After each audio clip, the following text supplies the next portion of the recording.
नमस्कार,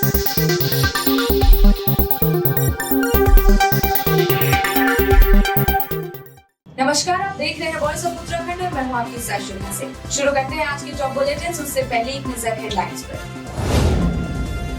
पीएम मोदी के दौरे को लेकर तेज हुई तैयारियां। कल देवभूमि पहुंचेंगे पीएम नरेंद्र मोदी। लोहाघाट में ओलावृष्टि से फसलों को भारी नुकसान, किसानों ने की मुआवजे की मांग। पुलिस कर्मियों पर फायरिंग करने वाले 2 बदमाश आए गिरफ्त में, हरिद्वार पुलिस ने रुड़की में दबोचा।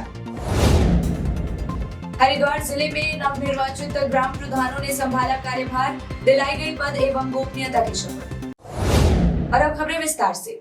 प्रधानमंत्री नरेंद्र मोदी के देवभूमि दौरे को लेकर प्रशासन ने तैयारियां तेज कर दी हैं। केदारनाथ और बद्रीनाथ में सभी जरूरी व्यवस्थाएं की जा रही हैं। मुख्यमंत्री पुष्कर सिंह धामी खुद व्यवस्थाओं की मॉनिटरिंग कर रहे हैं। इस क्रम में वे बीते रोज बद्रीनाथ भी पहुंचे थे, जहां उन्होंने प्रधानमंत्री के दौरे को लेकर व्यवस्थाओं का जायजा लिया। प्रधानमंत्री मोदी कल केदारनाथ और बद्रीनाथ धाम आएंगे। इस दौरान वे राज्य के 2 बड़े रोपवे प्रोजेक्ट की आधारशिला भी रखेंगे।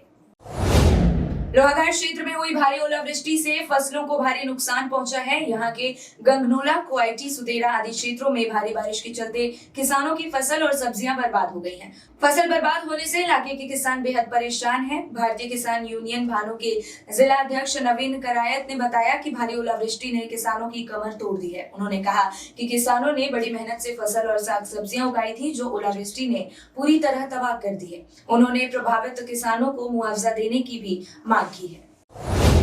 कालाजुंगी में कमोला में दुग्ध उत्पादक सहकारी समिति ने साल भर में सबसे ज्यादा दूध बेचने वाले दुग्ध उत्पादकों को बोनस वितरित किया। दुग्ध सहकारी समिति के अध्यक्ष मुकेश बोरा ने बताया कि उत्तराखंड सरकार ने दुग्ध उत्पादकों के लिए 20 करोड़ रुपए की प्रोत्साहन राशि रखी है, जिनमें से 10 करोड़ 35 लाख रुपए केवल जनपद नैनीताल के लिए आवंटित हुए हैं। बोरा ने इसके लिए मुख्यमंत्री पुष्कर सिंह धामी और दुग्ध मंत्री सौरभ बहुगुणा का आभार भी जताया। इस दौरान बतौर विशिष्ट अतिथि भाजपा नेता गजराज बिष्ट भी मौजूद रहे। समिति के वहाँ बोनस वितरण कार्यक्रम था।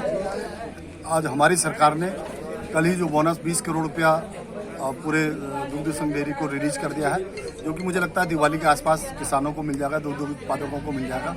इसी प्रकार आज जो चेयरमैन आए हैं यहाँ प्रशासक दुग्ध संघ के, उन्होंने घोषणा की है कि वो भूसे में भी 1800 रुपये 1600 रुपये किलो जो है उसे 1100 रुपये यानी 500 रुपये पर कुंटल का उसमें वो सब्सिडी देने वाले हैं। इस प्रकार जो सैलेज हरा घास होता है उसमें भी वो सब्सिडी दे रहे हैं। इसी प्रकार जो मिनरल्स है उसमें भी वो सब्सिडी दे रहे हैं। मैं समझता हूँ कि सरकार लगातार दुग्ध उत्पादकों के साथ खड़ी है और इस प्रकार जो एक मध्यम वर्गीय परिवारों के लिए एक जो बड़ा व्यवसाय है दुग्ध संघ का, वो निरंतर प्रदेश के अंदर बढ़ता जा रहा है।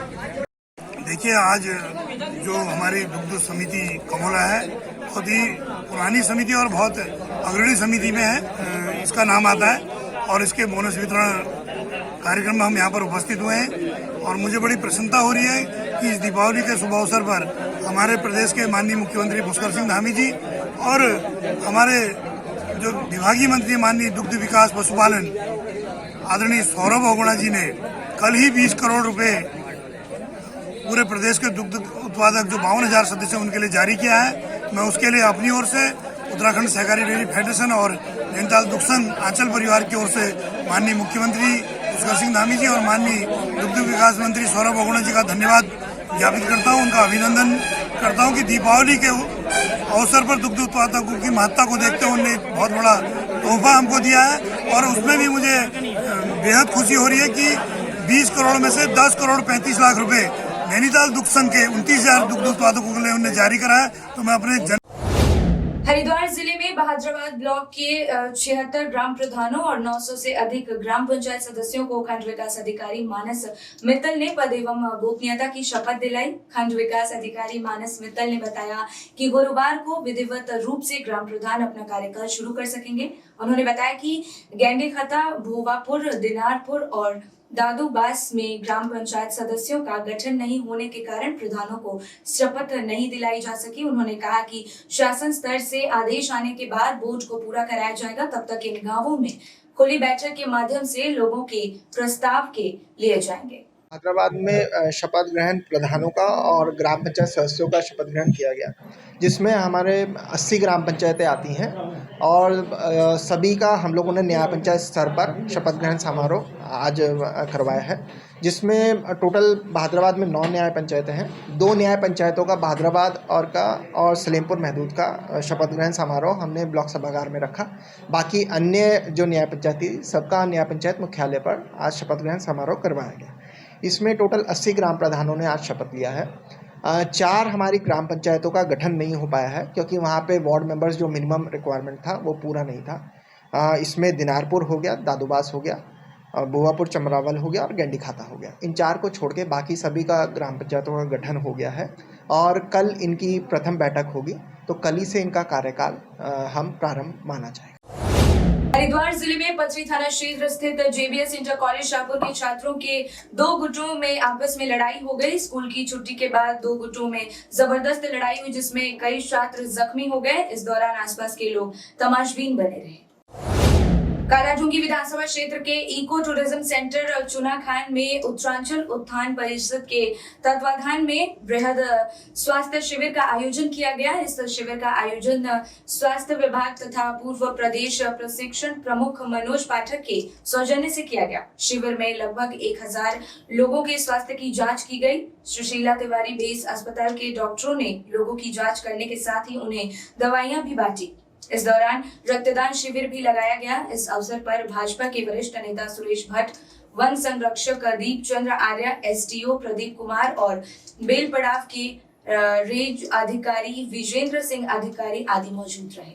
उत्तरांचल उत्थान परिषद के तत्वाधान में पूरे क्षेत्रवासियों के सहयोग से उनकी आकांक्षाओं के अनुरूप बहुत बृहद स्वास्थ्य शिविर आयोजित किया गया है। जितने हमारे आँख से संबंधित रोगी हैं उन सब रोगियों की जांच तो होगी, उसके साथ साथ रोटरी क्लब के माध्यम से उनको चश्मे भी प्रोवाइड कराए जाएंगे। आवश्यकता पड़ेगी तो उनके निःशुल्क ऑपरेशन भी किए जाएंगे। साथ ही हमारी मातृशक्ति बहुत सारे, जिस तरह से कैंसर एक भयावह रोग के रूप में सामने आ रहा है, स्तन कैंसर आज की तारीख में सबसे ज़्यादा जो है भारत देश में है। स्तन कैंसर की जांच के लिए मेमोग्राफी की वैन। हरिद्वार जिले के लक्सर क्षेत्र में पुलिस कर्मियों पर फायरिंग करने वाले बदमाशों को पुलिस ने धर दबोचा है। बीते रोज पुलिस ने 2 बदमाशों को रुड़की लक्सर हाईवे पर पकड़ लिया। इस दौरान एक बदमाश भागने में कामयाब रहा। इस दौरान पुलिस और बदमाशों के बीच मुठभेड़ भी हुई, जिसमें एक बदमाश के पैर में गोली लग गई। गोली लगने से घायल बदमाश को रुड़की के अस्पताल में भर्ती कराया गया। पकड़े गए दोनों बदमाश उत्तर प्रदेश के मुजफ्फरनगर के बताए जा रहे हैं। गौरतलब है कि बीते रविवार को 3 बदमाश लक्सर में 2 पुलिसकर्मी पर गोली चलाकर फरार हो गए थे। ये बदमाश लक्सर में एक लूट की वारदात को अंजाम देने पहुंचे थे। कि विगत दिनों लक्सर क्षेत्र में कुछ घटनाएं हुई थी, जिसके बाद की पुलिस की जो अलर्टनेस थी वो मैक्सिमम पर थी और कुछ बदमाशों के मूवमेंट की जानकारी हुई थी, जिसमें कि हमारी जो एक चेकिंग पार्टी थी वो चेकिंग कर रही थी कुआंखेड़ा के पास। एक संदिग्ध वहाँ पर से वाहन गुजरा, जिससे कि जब रोकने का कोशिश किया गया तो उसने पुलिस पार्टी पे फायरिंग करी। जब पुलिस पार्टी ने रिटेलिएट किया तो ये लोग आसपास के इलाके में भाग गए, खेतों में भाग गए थे। तो और ज़्यादा फिर पुलिस को बुला के उनको कॉर्नर किया गया और जो उसके बाद जो मुठभेड़ हुई है उसमें एक बदमाश के पैर पे गोली लगी है, जिसको कि यहाँ हॉस्पिटल में लाया गया है। दूसरा बदमाश पकड़ लिया गया है और इनसे पूछताछ की जा रही है कि यहाँ क्यों आए थे और क्या कर रहे थे। सर कौन लोग थे, क्या नाम है, कितने लोग थे? हाँ, अभी इनकी पूछताछ चल रही है, जल्दी आपको हम पूरा डिटेल सर, कोई फिरौती वगैरह का कोई मामला इस तरीके का सामने आया है क्या? जैसा कि मैंने कहा कि अभी इस घटना को हुए केवल 1 आध घंटा ही हुआ है। अभी हम पूरी इसमें पूछताछ कर रहे हैं और जैसी चीज़ें डेवलप होंगी हम फिर आपको बता देंगे। लक्सर पुलिस के साथ हुए ना? हाँ, इसमें लक्सर पुलिस है, बाद में इसमें और थानों की पुलिस भी सम्मिलित होगी। हरिद्वार ग्रामीण से विधायक अनुपमा रावत ने लंपी रोग से ग्रस्त पशुओं को लेकर भाजपा सरकार पर तंज कसा है। कांग्रेस विधायक अनुपमा रावत ने कहा कि भाजपा सरकार बड़े बड़े दावे करती है, लेकिन धरातल पर कुछ भी नजर नहीं आता। उन्होंने कहा कि जिले में पर्याप्त स्टाफ न होने के कारण इस जानलेवा वायरस के शिकार पशुओं का इलाज नहीं हो पा रहा है। उन्होंने कहा कि प्रदेश सरकार हर क्षेत्र में फेल नजर आ रही है। बहुत गंभीर स्थिति है। आज किसान, आज आम जो व्यक्ति है क्षेत्र का, वो बहुत परेशान है। लगातार फ़ोन आ रहे हैं, कई जगह मैं खुद गई और जो अब मैं पशुओं का हाल देख रही हूँ, देख के मन जो है भर आ रहा है। बैठ नहीं पा रहे पशु, खड़े हैं, इतने मोटे मोटे दाने हो गए हैं। कितने पशु तो उसके कारण, उस बीमारी के कारण उनके प्राण तक चले गए हैं। और जब मेरी डॉक्टर से, ज़िले के डॉक्टर से बात हुई तो वो बताते हैं कि उनके पास पर्याप्त मात्रा में स्टाफ अवेलेबल नहीं है। ये क्या है? ये कैसा डबल इंजन है राज्य का कि कोई डॉक्टर्स तक नहीं, बहाली क्यों नहीं कर रहे डॉक्टर्स की, क्यों नहीं अपॉइंटमेंट डायरेक्ट दे रहे? आज इतनी बड़ी एक चैलेंज के, एक चुनौती के रूप में पूरे उसमें चल रही है ये बीमारी। पशुओं को इतनी दिक्कत आ रही है, कई तरीके की दिक्कतों का लोगों को सामना करना पड़ रहा है। लोगों के पशु जो हैं इस बीमारी से कालग्रस्त हो रहे हैं। तो ये एक बहुत बड़ी गंभीर बात है। लेकिन राज्य सरकार जो है पूरी तरीके से, जैसे और मोर्चों में फेल है वैसे इसमें भी फेल है। लेकिन मेरी लगातार डॉक्टर से बात हो रही है, कई जगह मैं जा रही हूँ, पर डॉक्टर्स होने चाहिए ना जहाँ पर दिक्कत है। हर इतना तो होना चाहिए कि एक दिन में 2-2, 3-3, 4-4 गाँव में कैंप्स लगे। 4-4, 5-5 दिन हो जा रहे हैं, लोग परेशान हो जा रहे हैं। अब मैं जनप्रतिनिधि हूँ तो उनका काम है मुझे ये बात बोलने का, और मेरा काम है उस बात को आगे फॉरवर्ड करने का। लेकिन जब डॉक्टर्स ही नहीं है तो डॉक्टर्स जाएंगे कहाँ? तो यहाँ के जो ग्रामीण है वो आपके पास इस समस्या को लेकर बिल्कुल लगातार आ रहे हैं। और मुझे खुद बहुत, मैं जब गांव में गई, मैं खुद कह रही हूँ ना, मेरी आँख भर आई देख के।